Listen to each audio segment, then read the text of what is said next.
नमस्कार दोस्तों, आपका अपने चैनल स्पिरिचुअल स्वास्थ्य में हार्दिक स्वागत है। आज की इस वीडियो में आप जानेंगे वैशाख मास महात्म्य अध्याय 6। वीडियो अगर अच्छी लगे तो लाइक, शेयर एवं सब्सक्राइब जरूर करें ताकि भविष्य में आने वाली वीडियो की नोटिफिकेशन आपको सबसे पहले मिले। तो दोस्तों करते हैं वीडियो शुरू। वैशाख मास महात्म्य अध्याय 06।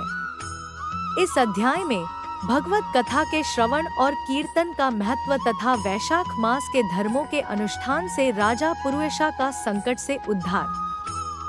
श्रुतदेव बोले, मेष राशि में सूर्य के स्थित रहने पर जो वैशाख मास में प्रातः काल स्नान करता है और भगवान विष्णु की पूजा करके इस कथा को सुनता है, वह सब पापों से मुक्त हो भगवान विष्णु के परम धाम को प्राप्त होता है।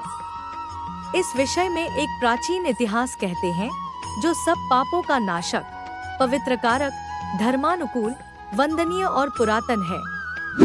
गोदावरी के तट पर शुभ ब्रह्मेश्वर क्षेत्र में महर्षि दुर्वासा के 2 शिष्य रहते थे, जो परमहंस, ब्रह्मनिष्ठ, उपनिषद विद्या में परिनिष्ठित और इच्छारहित थे। वे भिक्षा मात्र भोजन करते और पुण्यमय जीवन बिताते हुए गुफा में निवास करते थे। उनमें से एक का नाम था सत्यनिष्ठ और दूसरे का तपोनिष्ठ। वे इन्हीं नामों से तीनों लोकों में विख्यात थे। सत्यनिष्ठ सदा भगवान विष्णु की कथा में तत्पर रहते थे। जब कोई श्रोता अथवा वक्ता न होता तब वे अपने नित्य कर्म किया करते थे। यदि कोई श्रोता उपस्थित होता तो उसे निरंतर वे भगवत कथा सुनते, और यदि कोई कथावाचक भगवान विष्णु की कल्याणमयी पवित्र कथा कहता तो वे अपने सब कर्मों को समेटकर श्रवण में तत्पर हो उस कथा को सुनने लगते थे। वे अत्यंत दूर के तीर्थों और देव मंदिरों को छोड़कर तथा कथा विरोधी कर्मों का परित्याग करके भगवान की दिव्य कथा सुनते और श्रोताओं को स्वयं भी सुनाते थे। कथा समाप्त होने पर सत्यनिष्ठ अपना शेष कार्य पूरा करते थे। कथा सुनने वाले पुरुष को जन्म मृत्यु में संसार बंधन की प्राप्ति नहीं होती, उसके अंतःकरण की शुद्धि होती है। भगवान विष्णु में जो अनुराग की कमी है वह दूर हो जाती है और उनके प्रति गाढ़ अनुराग होता है। साथ ही साधु पुरुषों के प्रति सौहार्द बढ़ता है। रजोगुण रहित गुणातीत परमात्मा शीघ्र ही हृदय में स्थित हो जाते हैं। श्रवण से ज्ञान पाकर मनुष्य भगवत चिंतन में समर्थ होता है। श्रवण, ध्यान और मनन यह वेदों में अनेक प्रकार से बताया गया है। जहाँ भगवान विष्णु की कथा न होती हो और जहाँ साधु पुरुष न रहते हो, वह स्थान साक्षात गंगा तट ही क्यों न हो, संदेह त्याग देने योग्य है। जिस देश में तुलसी नहीं है अथवा भगवान विष्णु का मंदिर नहीं है, ऐसा स्थान निवास करने योग्य नहीं है। यह निश्चय करके मुनिवर सत्यनिष्ठ सदा भगवान विष्णु की कथा और चिंतन में संलग्न रहते थे। दुर्वासा का दूसरा शिष्य तपोनिष्ठ दुराग्रह पूर्वक कर्म में तत्पर रहता था। वह भगवान की कथा छोड़कर अपना कर्म पूरा करने के लिए इधर-उधर हट जाता था। कथा की अवहेलना से उसे बड़ा कष्ट उठाना पड़ा।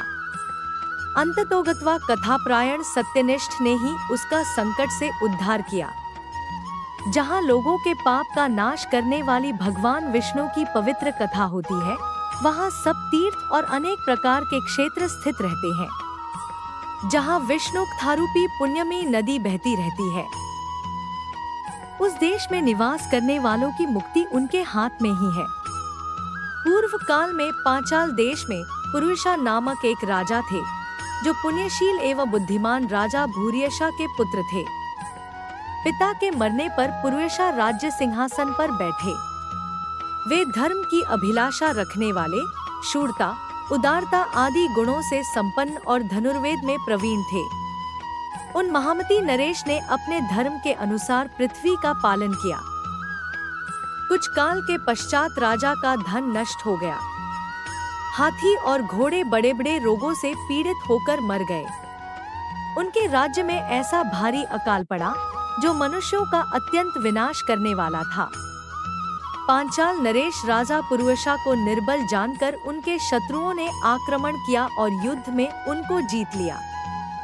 तदंतर पराजित हुए राजा ने अपनी पत्नी शिखिनी के साथ पर्वत की कंदरा में प्रवेश किया।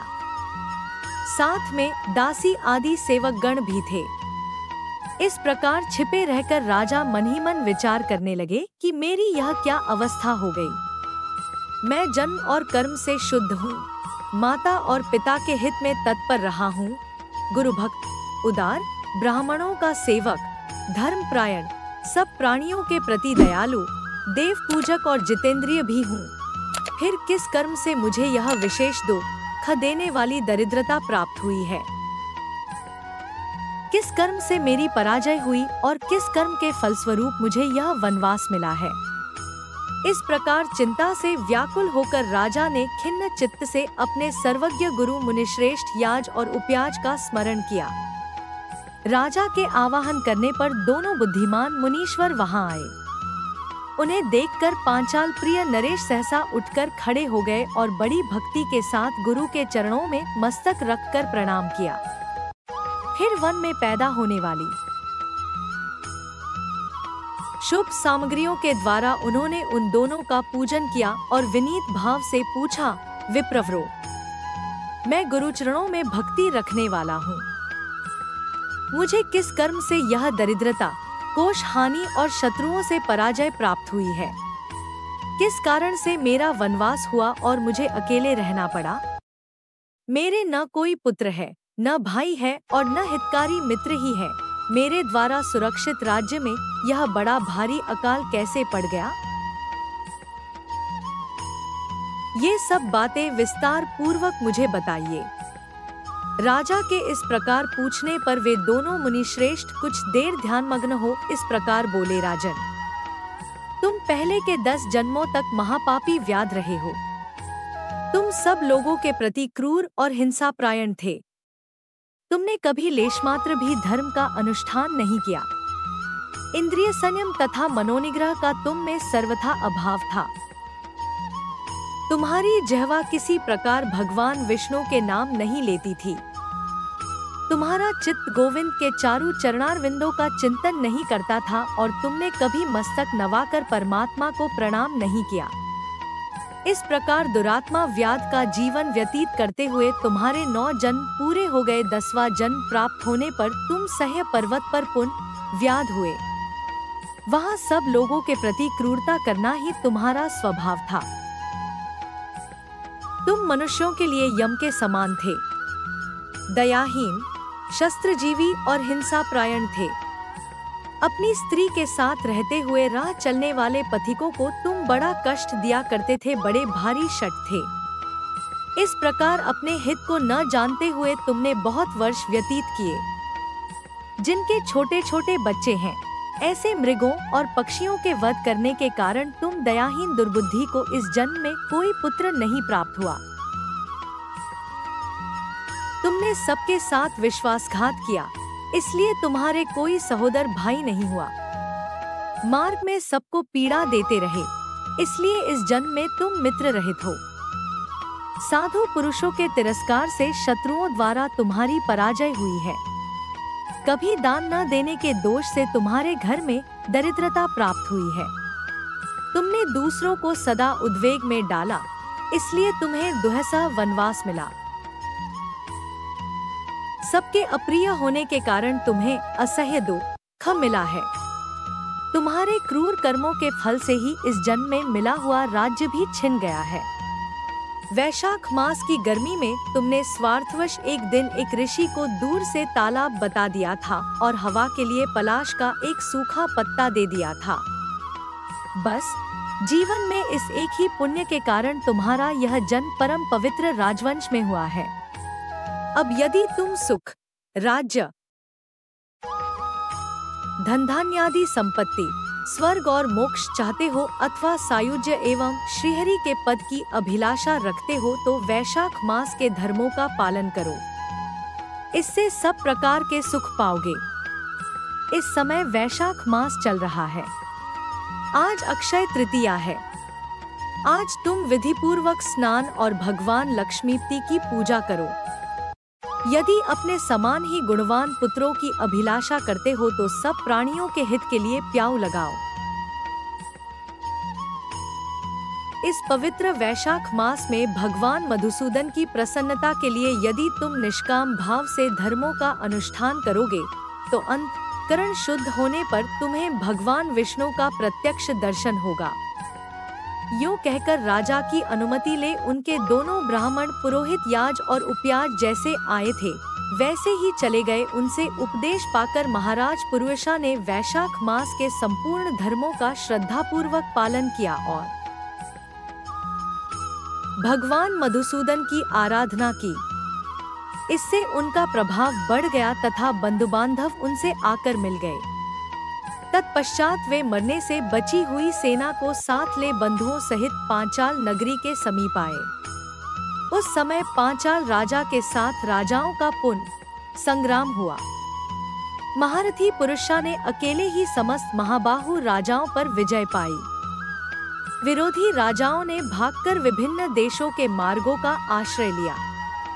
विजयी पांचालराज ने भागे हुए राजाओं के कोष 10 करोड़ घोड़े, 3 करोड़ हाथी, 1 अरब रथ, 10,000 ऊंट और 3 लाख खच्चरों को अपने अधिकार में करके अपनी पुरी में पहुंचा दिया। वैशाख धर्म के महात्म्य से सब राजा भग्नमनोरथ हो पुरुषा को कर देने वाले हो गए और पांचाल देश में अनुपम सुकाल आ गया। भगवान विष्णु की प्रसन्नता से इस वसुधा पर उनका एक छत्र राज्य हुआ और गुरुता, उदारता आदि गुणों से युक्त उनके 5 पुत्र हुए जो धृष्टकीर्ति, धृष्टकेतु, धृष्टद्युम्न, विजय और चित्रकेतु के नाम से प्रसिद्ध थे।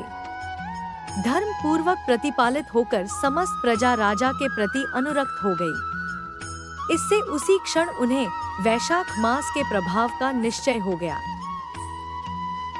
तब से पांचालराज भगवान विष्णु की प्रसन्नता के लिए वैशाख मास के धर्मों का निष्काम भाव से बराबर पालन करने लगे। उनके इस धर्म से संतुष्ट होकर भगवान विष्णु ने अक्षय तृतीया के दिन उन्हें प्रत्यक्ष दर्शन दिया। जय जय श्री हरि। वीडियो देखने का बहुत बहुत धन्यवाद।